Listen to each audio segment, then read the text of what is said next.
heard my daughter's voice, filled with surprise and panic. In response, I desperately tried to hang on to my fading consciousness, but all my efforts were futile, and I fainted right in front of my daughter. When I came to, I was in a hospital bed, after having been rushed to the ER. My daughter was there, clutching my hand tightly, refusing to let go. I must have given her quite a scare. I was filled with guilt, about to apologize when she spoke before I could. "Mommy, the baby in your tummy says they don't want to get erased by Daddy." At her mysterious words, I held my breath in surprise. My name is Linda Williams. I'm a 27-year-old homemaker living with my husband Mark, who is 2 years my senior, and my 4-year-old daughter, Sarah. I used to work as a sports trainer until recently when I had to quit. The reason? I'm expecting our second child. I really didn't want to quit, but after my pregnancy was discovered, I started feeling unwell more often and had no choice but to leave. I was depressed after quitting a job I loved, but there were also good aspects. Up until then, Mark wasn't very helpful with housework or child raising, but he started taking the initiative for my sake. I'm worried about my health, but I'm glad that Mark is changing. At that time, I thought everything would be okay. "Mommy, wake up.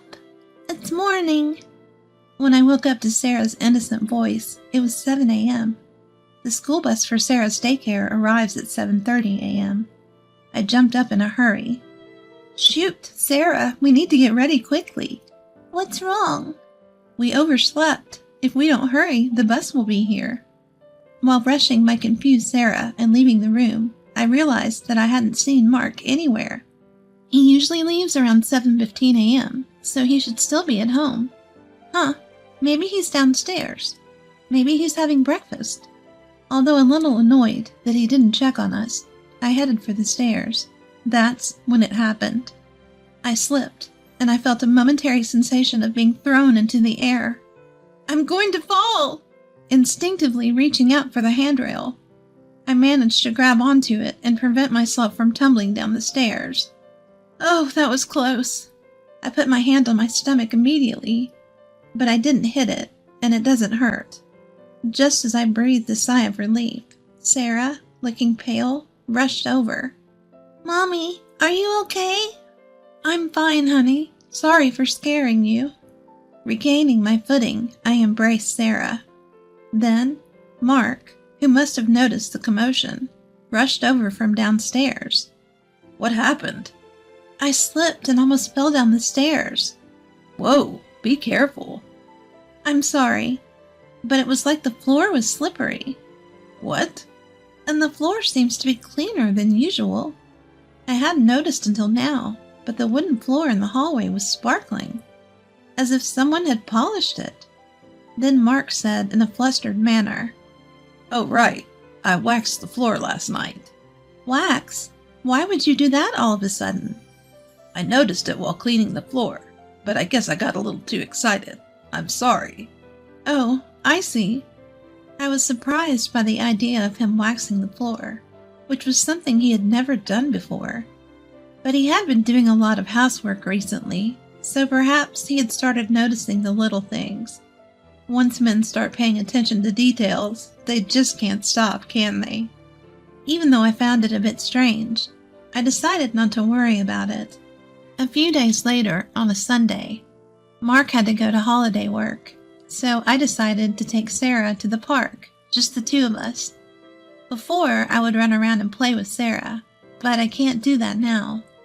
I watched Sarah playing on the swing. A water bottle Mark had prepared for me in hand. Who would have thought that Mark would start preparing things like water bottle for me? When Sarah was first born, Mark was so uninterested in anything to do with the house. It still brings tears to my eyes when I think about it. He also had no interest in Sarah. So every time I say something to him, he gets grumpy. And coming home from work became later and later. The fact that he now prepares a bottle of water for me is still a shock. But I can't hide how happy it makes me. Thinking about this, and feeling a bit thirsty, I decided to take a sip of the tea Mark had prepared for me. Then, Mommy? after drinking about a quarter of the bottle, I suddenly felt dizzy and began to feel unstable on my feet.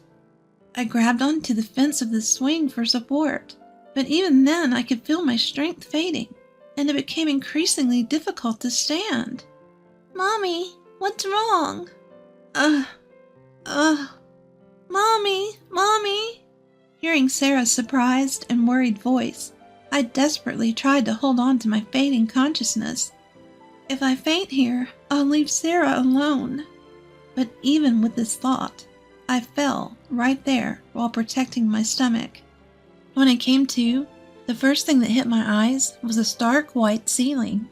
For a moment, I didn't understand where I was, but then I noticed the smell of disinfectant and the figure of a nurse appearing saying, "Are you all right?"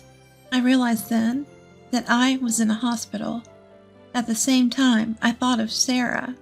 "Excuse me, Sarah, do you know where my daughter is? She should have been with me when I fainted."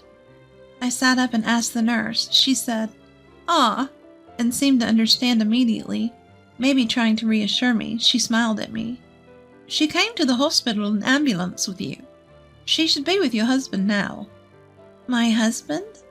"He left work early to come here. He arrived a little while ago. He's such a caring husband."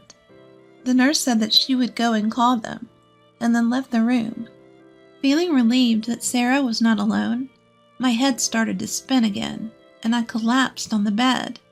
Why, when there was no issue during my previous prenatal checkups? Was it because I moved around too much, or did I eat something bad?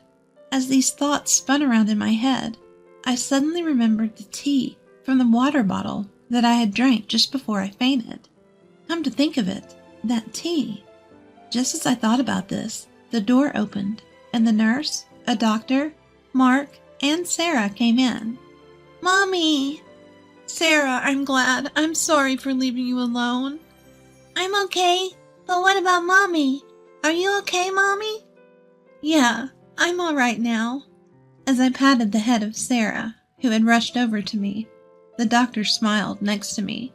In the end, it was decided that I would be hospitalized for 2 or 3 days. After a thorough examination by the doctor and the nurse, they left the room. Mark said, "I'll go buy a drink," and he also left. In the hospital room, it was just me and Sarah. Then, Sarah seemed a bit restless and looked like she wanted to say something. "What's up, Sarah?" Mommy, can you keep a secret from Daddy? "Huh? Okay, but why?" Although I was wondering why, I nodded in agreement, and Sarah brought her face closer to me with a serious look. The baby is saying that they don't want to get erased by Daddy. "Huh?" I was momentarily speechless, unable to understand what Sarah was saying. Sarah then pursed her lips in dissatisfaction and spoke a little louder. The baby is saying Daddy's being mean, and the tea in the water bottle. At these words, I was taken aback, because I too had sensed an unusual bitterness in the tea from the water bottle. At the time of drinking, I thought maybe Mark had bought a different type of tea than usual and didn't give it much thought. But thinking about it now, I was hit by a terrible dizziness just after drinking that tea. I had a slight feeling somewhere in my heart that there might be some relation to the fainting incident. But what does it mean by the baby is saying? "Hey, Sarah." "I'm sorry I'm late. The cafeteria was crowded." Just as I was about to ask Sarah properly, Mark came back into the room. I swallowed my words in surprise, and Sarah seemed uncomfortable and buried her face in the bed. Mark looked at her with a puzzled expression. "Something happened?" "No, it's nothing." Well, whatever. I'm going home for today. I have to work tomorrow. Just rest up, okay?" Mark took Sarah's hand and left, but my daughter showed a momentary reluctance to leave. "Let's go home with Daddy today. Mommy is staying at the hospital." Okay. I can't help but feel uneasy about my daughter, who followed him without saying anything. I wonder if Sarah is okay. I was worried, but there was nothing I could do at the moment. I just had to make sure I could be discharged as soon as possible and crawled into bed. But I couldn't fall asleep easily, as Sarah's puzzling words kept coming to my mind.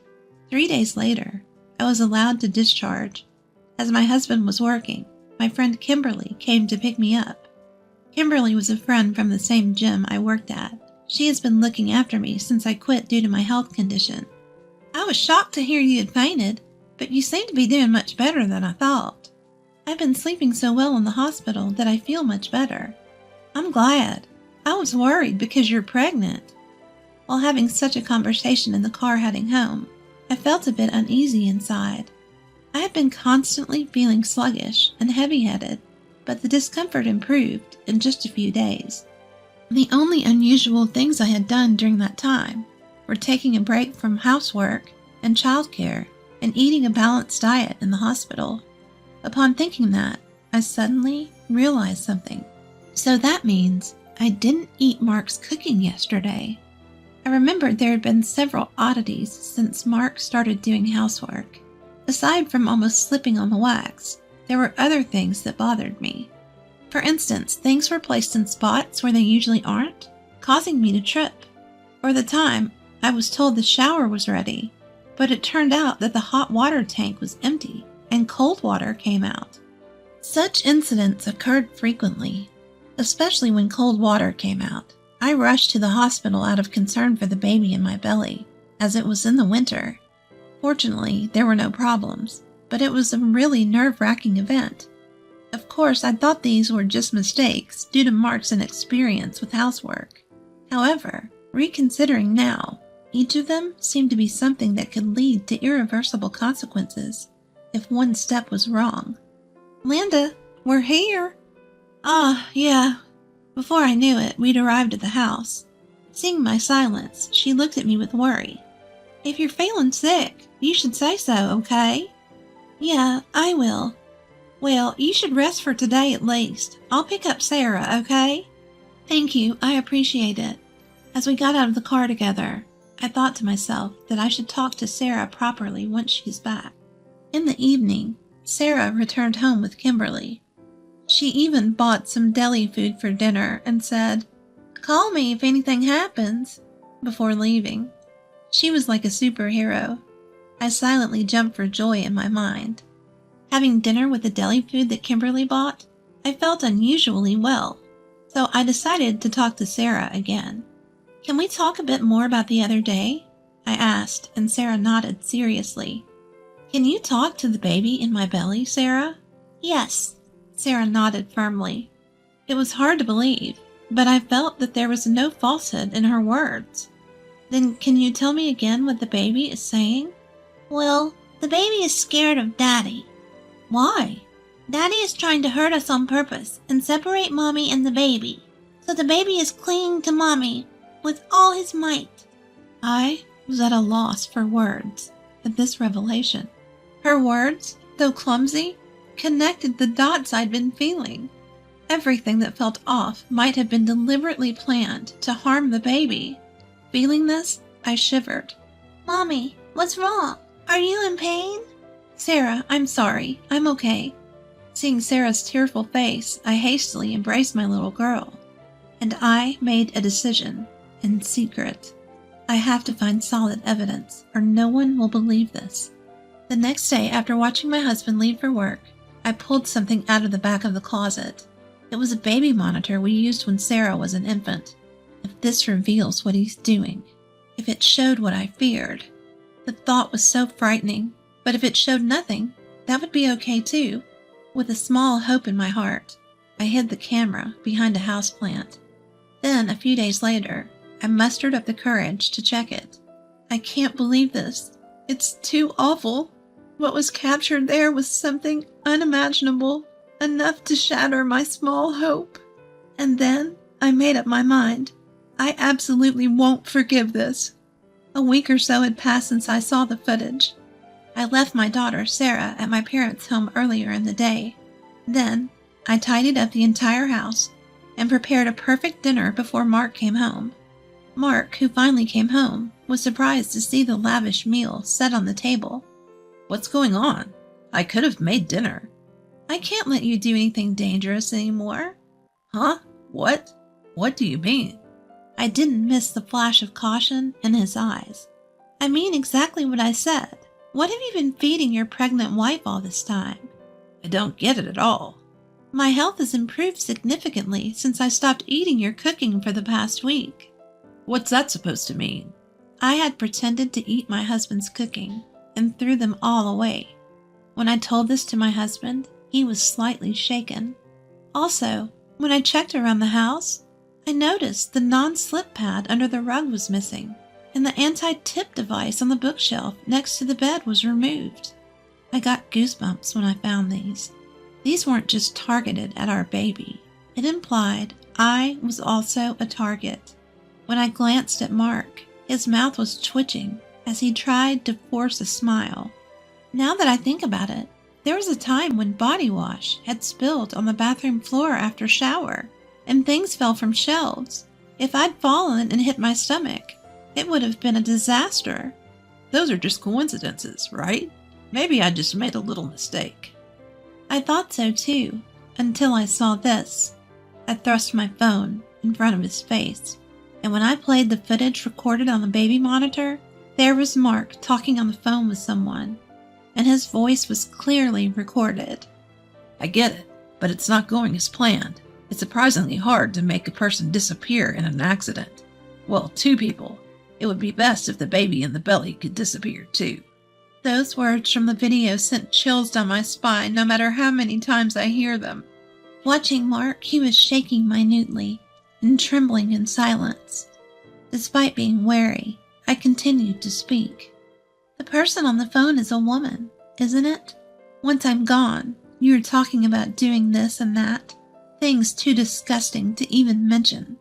That's bullshit. You're spying on me like this? I'll sue you. How dare you? Do you even understand what you've done? Shut up. Just shut up. No longer able to find excuses, Mark, his face bright red, lost control and lashed out at me. Instinctively, I hunched over to protect my stomach. Just as I did, a loud bang sounded, and the next moment, I heard Mark scream. "Landa, are you okay?" "Kimberly, thank you." I looked over with relief to find Kimberly, who easily subdued Mark and was laughing. In fact, she's a strong woman who has won the national wrestling tournament multiple times. For the day, I had asked Kimberly to stand by in the next room just in case. Mark, pinned down by Kimberly, was already reddening his face and bellowing. You think you're alive because of who? Me, right? Yet annoying demands to play with the kids and help with housework. If you all would just disappear, I could live freely. Just get lost for my sake, you idiot. So that's what you think. But thank you. Huh? Actually, you just helped me a lot by self-destructing.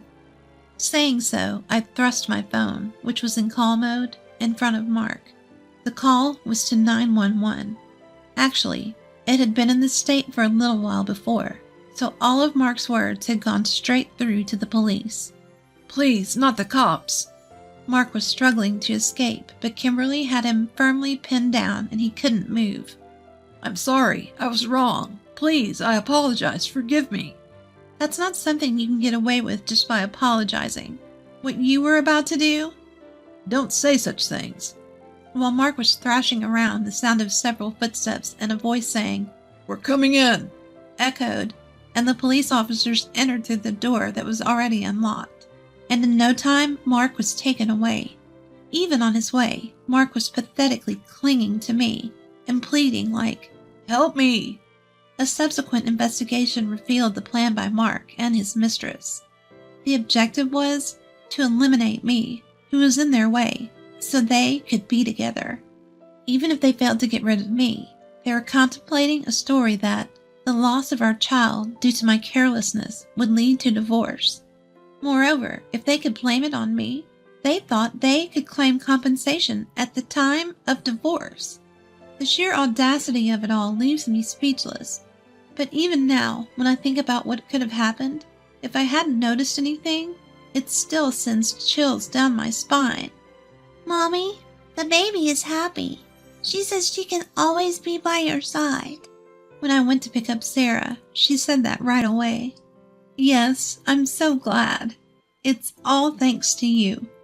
I thanked my daughter from the bottom of my heart, and tears of relief flowed.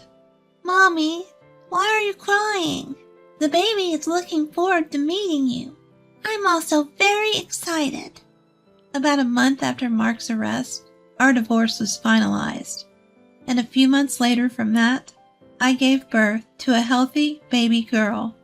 Sarah is overjoyed at her sister's birth and has now become a very reliable big sister.